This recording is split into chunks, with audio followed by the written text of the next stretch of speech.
Team building, o que é isso? O que isso significa? O que a gente vai ver aqui? Primeiro, meu nome é Rafael Nascimento, é o About Me, meu Twitter, para quem quiser contato. Eu sou Team Coach Scrum Master da Globo.com, trabalho lá há 1 ano, trabalho como Scrum Master há 3 anos e o restante do tempo, desde 2001, sou desenvolvedor. Tá? E somos membros da Rio Agile, que é a comunidade que está organizando isso aqui. Tá? No dia 10 de novembro a gente tem um evento marcado, algumas palestras, o Manuel vai estar lá falando, tem uma galera grande aí para falar pra gente. Se Deus quiser, o Rodrigo. Pode ser. O que é um time? Antes da gente chegar no desenvolvimento de um time, antes da gente chegar na construção de um time, aonde a gente quer chegar de fato? O que é um time? O que significa um time?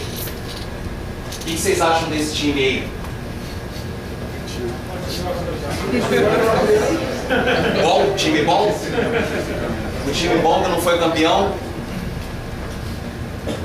E esse aqui? 1970? Bom? O que vocês acham que fez esse time aqui ganhar uma Copa do Mundo e o outro time não ganhar uma Copa do Mundo? União. O que mais? Entrosamento. O que mais? Salário. Eu não concordo muito não, mas beleza. É uma opinião. Hoje eles têm fama pra botar o chefe, não esquece que o chefe tá também. A minha opinião é que esse time aqui tinha uma dedicação muito maior ao conjunto do que esse time aqui. Aqui a gente tinha muito mais interesse individual rondando do que nesse time aqui. Isso é a minha opinião. Tá? É o que eu observo, é o que eu pesquisei, é o que eu vivi, é o que eu tive como experiência. Tá? E aí, o que define um time? O que é um time, de fato? Time é um grupo de pessoas que trabalham em conjunto para o mesmo fim. É importante frisar isso aqui. Um grupo trabalha em conjunto e tem o mesmo objetivo. É nisso que a gente quer chegar quando a gente fala sobre desenvolver times. Não é só juntar uma galera, dar um objetivo e bola para frente. Vamos fazer o que tem que fazer. Tem muito mais aí por trás. Hoje em dia a gente já faz isso com métodos ágeis, né? Eu diria que hoje em dia a gente já faz isso fisicamente, mas não psicologicamente, não em termos comportamentais. A gente sabe que a gente tira o melhor das pessoas quando elas estão trabalhando juntas, quando elas têm a comunicação sem barreiras, e por isso a gente faz dessa forma aqui, a gente organiza as pessoas dessa forma aqui. Fisicamente está tudo fluindo bem, a gente já está careca de saber como é que a gente tem que trabalhar dentro da agilidade, dentro da gestão moderna. Então, onde é que a gente está errando?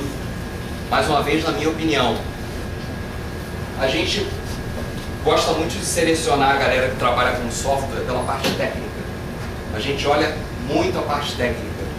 A gente quer saber se aquelas pessoas são capazes de fazer o que elas precisam fazer, de codificar, de analisar os requisitos, de criar uma base de dados, enfim. O técnico é muito mais importante, saber se ele é capaz tecnicamente de executar o que ele precisa executar. Mas será que ele é capaz de trabalhar em time, que hoje em dia é muito mais importante do que era uns 10 anos atrás, ou talvez até um pouco mais ou um pouco menos, enfim. Será que esse cara é capaz de trabalhar em grupo?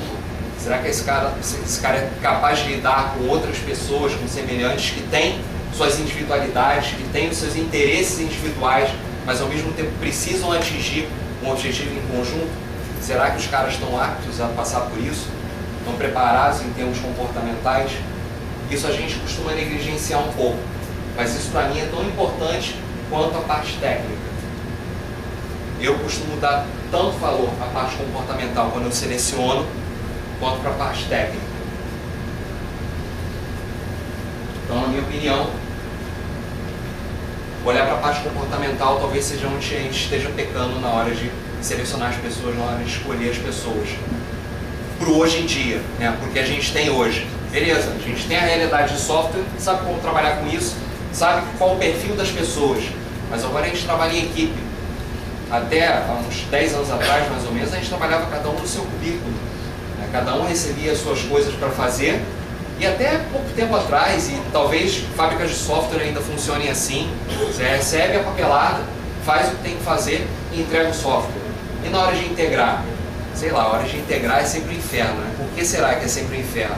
Porque as pessoas não trabalharam juntas, cada um fez a sua parte, na hora de integrar, vamos ver o que vai acontecer. E aí temos a fase de integração, que geralmente é um inferno. Então, espírito de equipe, senso coletivo. As pessoas que a gente está contratando têm senso coletivo?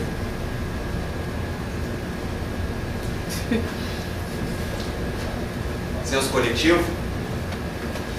Guns N' Roses foram uma das maiores bandas de rock que existiram no planeta. Duraram 5, 6, 7 anos. Peraí, é a minha opinião. Duraram 5, 6, 7 anos. Lançaram 4 álbuns, aproximadamente, oficiais, né, e tantos outros que lançaram por aí.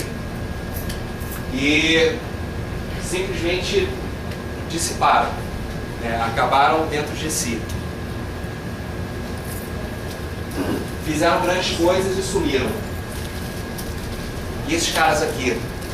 Talvez esses caras passem pelos mesmos conflitos, eles têm a mesma cultura, eles vivem talvez as mesmas oportunidades, os mesmos momentos, as mesmas situações, têm suas brigas, tá? Quase se separaram recentemente, já se separaram e quase se separaram N vezes, mas estão aí desde 1970 alguma coisa, 75, 73.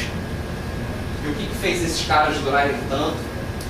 E o que fez o Guns N' Roses durar tão pouco, com níveis de sucesso semelhantes? A carreira estava brilhante, a grana estava entrando, o que eles faziam virava ouro, financeiramente não tinha problema nenhum. Mas recentemente eu escutei esse cidadão aqui, que é o baterista, falar sobre a possível saída do Tyler, que é o vocalista. Eles comentaram que cogitaram algumas pessoas para o cargo de vocalista, e num dado momento o Tyler decidiu voltar para gravar o novo disco que vai sair daqui a pouco. E o que ele declarou foi o seguinte: quando o Tyler resolveu voltar, a gente resolveu aceitar, porque assim tinha que ser. Porque assim tinha que ser é muito importante. Significa que o senso coletivo desses caras está alto. Significa que a entidade Aerosmith, que o time que eles formaram, é muito maior do que a individualidade de cada um. E dado que uma peça daquele time, daquele grupo, daquela entidade, da representação desse grupo para o resto do mundo decidiu voltar, assim tinha que ser. E não substituir aquela peça. Podia ter sucesso, podiam fazer grandes músicas, podiam fazer grandes shows, sim, mas não era aquela entidade, não era aquilo que as pessoas estavam acostumadas a ver, não era aquele time, aquele coletivo. Então, mais uma vez, minha opinião, senso coletivo fazendo seu papel aqui.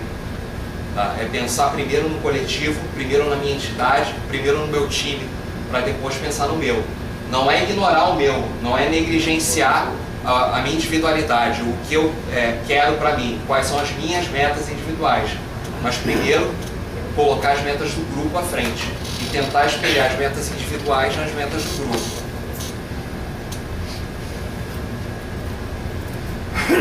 E aí a gente tem lá o Chaos Manifesto, lá do Standard Group, que diz que os projetos ágeis estão tendo um nível maior de sucesso que os projetos tradicionais. Isso é bacana, mas ainda tem um bom pedaço aí de projeto terminando desafiado e ainda tem projeto com falha. É algo a se comemorar? Não sei. Legal, a gente faz mais sucesso que o projeto tradicional. Comemora-se, mas ainda falta um percentual grande aí para a gente tratar. Acredito que a minha parcela de contribuição falando isso aqui para vocês seja a parte de desenvolvimento de times, seja a parte de olhar para o senso coletivo da galera, seja a parte de tratar o comportamental das pessoas que a gente está contratando, de observar o comportamental, de ter mais cuidado na hora de formar um time. Tá? Talvez a gente consiga melhorar um pouco mais esse percentual aqui.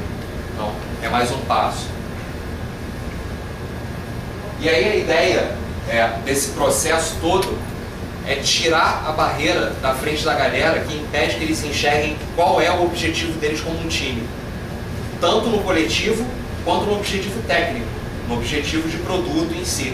Tá? O que a gente quer com o processo de desenvolvimento de time é deixar a visão desses caras clara, de onde a gente quer que eles cheguem, como a gente quer que eles trabalhem, o que a gente quer que eles produzam e como é que a gente espera que eles interajam juntos.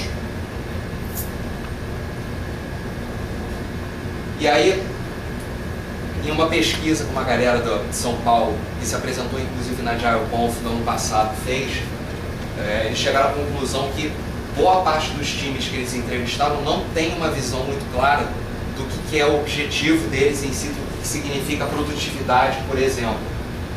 Era disperso. Produtividade é qualidade de código, produtividade é quantidade de coisas desenvolvidas, era bastante disperso. Tá? E no final das contas, produtividade para mim, para um monte de gente por aí, é a satisfação do cliente no final das contas. Eu não quero saber quantas features eu estou entregando por dia ou por semana, ou o nível de qualidade dessas features, ou quantos bugs também. Isso é importante? Isso é importante. Isso melhora a qualidade do nosso software, sem dúvida nenhuma. Mas no final das contas, o cliente está satisfeito com o que a gente está fazendo, é o que ele quer, a gente está fazendo de fato o cliente feliz, ele paga a gente com um sorriso no rosto, com satisfação. No final das contas, esse é o objetivo de todo o time de desenvolvimento de software e talvez de toda a equipe que trabalhe para algum setor. Tá? Então, quase que combinando aqui, satisfação do cliente é o objetivo de todo mundo. Beleza? Tá claro. Um pouquinho de team building. E aí vem o processo de desenvolvimento em si. Né? Como é que isso costuma acontecer? O que significa isso? Algumas empresas já praticam, tá? Mas é basicamente colocar as pessoas juntas e fazê-las passar por um processo de conhecimento daquele coletivo, de conhecimento daquele grupo. Né? Quem são aquelas pessoas, como é que elas podem trabalhar juntos, quais são os pontos fortes, quais são os pontos fracos, quais são os níveis de conflito que podem aparecer. E aí qual é o embasamento disso? A gente tem alguns modelos que ajudam a gente a trabalhar com isso, que ajudam a identificar em que ponto de desenvolvimento o nosso time está. E isso é bem cíclico. Tá? Não significa que eu comecei o desenvolvimento do meu time e eu vou terminar depois de, sei lá, 3 meses, 6 meses e pronto, o time está desenvolvido e acabou. Não, ele volta dependendo do objetivo do produto, dependendo de mudança em processo, depende da mudança pelo qual o time está passando. Ele volta a se organizar dentro do modelo. Isso aqui é um dos modelos que eu uso, que é o modelo de Tuckman. Tá? Que ele diz que, geralmente, os times passam por esses estágios de formação aqui. Primeiro eles se formam, se conhecem, depois eles entram em conflito, que é o storming, depois eles começam a normatizar a relação, começam a criar regras entre si, e depois eles começam a performar. Um exemplo prático disso foi um grupo de crianças que eu vi brincando há um tempo atrás numa escola perto de onde eu moro. Na verdade, eu passei de ônibus e essas crianças estavam brincando de um lance que eu nunca vi na vida, nunca experimentei. Elas estavam numa fila, tinha uma parede à frente e a criança jogava uma bola para o chão, a bola batia e cochicheava na parede e voltava. Essa criança saía e a próxima tinha que pegar essa bola. E aí, o objetivo da criança anterior é jogar a bola forte para que a criança de trás não pegue. Eu nunca vi isso, não sei nem o nome disso. Mas as crianças estavam lá brincando disso. Então, provavelmente, eles formaram um grupo e decidiram fazer uma brincadeira. Conflitos aconteceram, porque provavelmente não existia uma norma clara para essa brincadeira. Dados os conflitos, as normas da brincadeira apareceram, as regras apareceram. Até que em um dado momento, as crianças simplesmente se juntavam e brincavam. E não tinha overhead de organizar a brincadeira, porque as regras já estavam claras. Provavelmente, se chegar uma nova criança, isso aqui pode acontecer de novo. A criança pode começar a questionar as regras, outras regras podem ser criadas. Então, o grupo, o time passou por uma mudança, desde a remoção de um membro até um novo objetivo de produto. Provavelmente, o desenvolvimento daquele time ali vai passar por uma mudança também. As fases vão voltar, ou pode voltar para um determinado ponto, ou você pode usar outros modelos para identificar em que outros pontos eles podem estar, e eu vou dar uma passada nesses modelos aqui em breve. Esse é um dos que eu uso, esse aqui é outro modelo que eu uso bastante, usei recentemente. 5 Dysfunctions, ciclo de funções.